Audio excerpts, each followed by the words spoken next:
हनुमान जी के भक्त तो पूरी दुनिया में हैं, पर शायद ही कुछ लोग ये किस्सा जानते होंगे कि उनके नाम के साथ बजरंगी लफ्ज़ कैसे जुड़ा, क्यों हनुमान जी को बजरंगी कहा जाता है। तो आज हम चंडीगढ़ के एक हनुमान मंदिर में मौजूद हैं, हमारे साथ पंडित जी हैं, उनसे बातचीत करेंगे और आपके साथ ये स्टोरी अब तक लेके आएंगे कि कैसे उनके साथ बजरंगी शब्द जुड़ा। नमस्कार पंडित जी, सबसे पहले बहुत स्वागत है।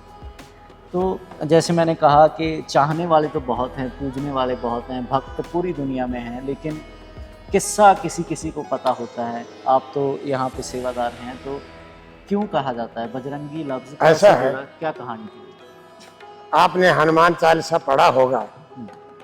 बाल समय जब भक्ष लियो रवि भक्ष लियो, तीनों लोक भयो अंधियारो, ताई सो त्रास भयो जग को, यह संकट काउ सो जात न टारो। जब हनुमान जी का जन्म हुआ, थोड़े दिन के थे, उनको जब भूख लगी थी, उन्होंने जो है तो लपक करके आकाश में सूर्य को पकड़ करके भक्षण कर लिया। भक्षण कर लिया, तीनों लोक में अंधेरा फैल गया। सभी देवता लोग हाय हाय करने लगे। देवराज इंद्र के पास गए, ये क्या हो गया है, हमारा सूर्य कहाँ गया जो प्रकाश करने वाला। तो देवराज इंद्र ने देखा ये सूर्य को भक्षण कर गया है बाल, यानी अंजनी का पुत्र हनुमान। अंजनी पुत्र था, तब तक न हनुमान था न बजरंग बली था जी। उसके बाद जब देवराज इंद्र ने जब वज्र का प्रहार किया बाल रूप में भगवान हनुमान जी के ऊपर, तो वो जो है वज्र जो गिरा है यहाँ गिरा था और वो बेहोश हो गए थे।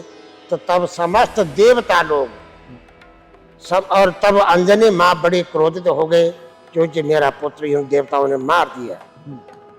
तो उसके पश्चात सारे देवताओं ने जो है माँ अंजनी को वरदान दिया, माँ अंजनी तेरा पुत्र जो है अजर अमर होगा, इसके ऊपर कभी वज्र का प्रहार का यानी कोई भी असर नहीं पड़ेगा, इसलिए इसका नाम जो है बजरंगी। सारा अंग जो है वज्र का होगा। बजरंगी का अर्थ होता है वज्र का, जिसका सारा अंग ही होगा उस पे वज्र क्या प्रभाव करेगा। इसलिए आज से तुम्हारा पुत्र जो है बजरंगी कहा जाएगा। ये भगवान प्रभु श्री राम का अनन्य परम भक्त होगा। और जब लंका में हनुमान जी गए माँ सीता जानकी के पास, तो उन्होंने भी यही वरदान दिया था, क्योंकि जब उन्होंने कहा था माँ मैं मात दूत में राम दूत में मात जानकी, सत्य शपथ करुणा निधान की। मैं माँ राम का दूत हूँ, मैं वानर जरूर हूँ, तुम्हारी सुधि लेने के लिए मैं यहाँ आया हूँ। बहुत से अनुनय विनय करी।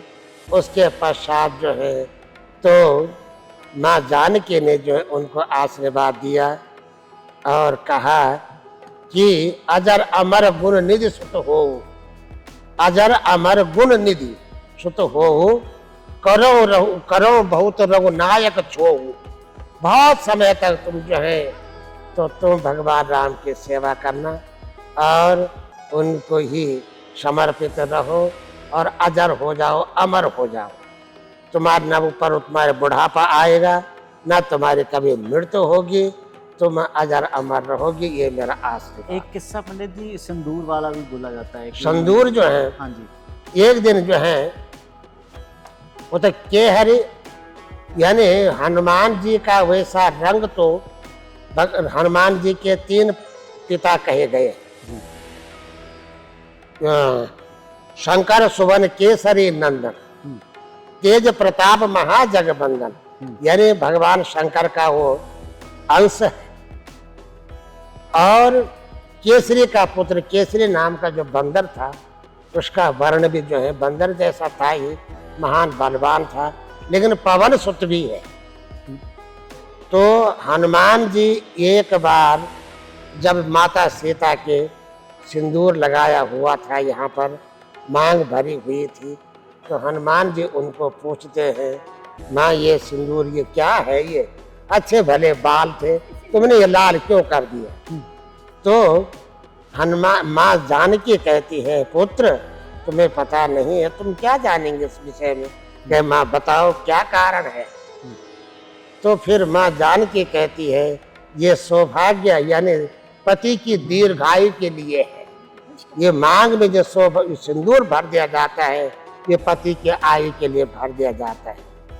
तो अब हनुमान जी कहने लगे, ये तो बहुत छोटी बात है, मैं तो सारे शरीर में, क्योंकि वो भी मेरा ही, मेरे में पति है और मेरे ईश्वर है, मेरे जगदाधार है, मेरे स्वामी है, मैं उनके लिए सारे दीर्घायु के लिए सारे शरीर में अपना सिंदूर लगा दूं। इसलिए हनुमान जी को सिंदूर परम प्रिय है, और वो भी केवल राम की भक्ति के लिए। जी, तो बड़ी ही दिलचस्प बातचीत हुई। इन्होंने बढ़िया किस्सा भी बताया कि क्यों उनको बजरंगी कहा जाता है और ये सिंदूर के साथ कैसे उनका जुड़ाव हुआ। तो आपको कैसी लगी ये सारी बातचीत, ये सारे किस्से? हनुमान जी के भक्त जहाँ पे भी बैठे हैं, आप अपने विचार कमेंट बॉक्स में साझे कर सकते हैं। देखते रहिए भारत डेली टीवी। बोल सियावर रामचंद्र भगवान की जय।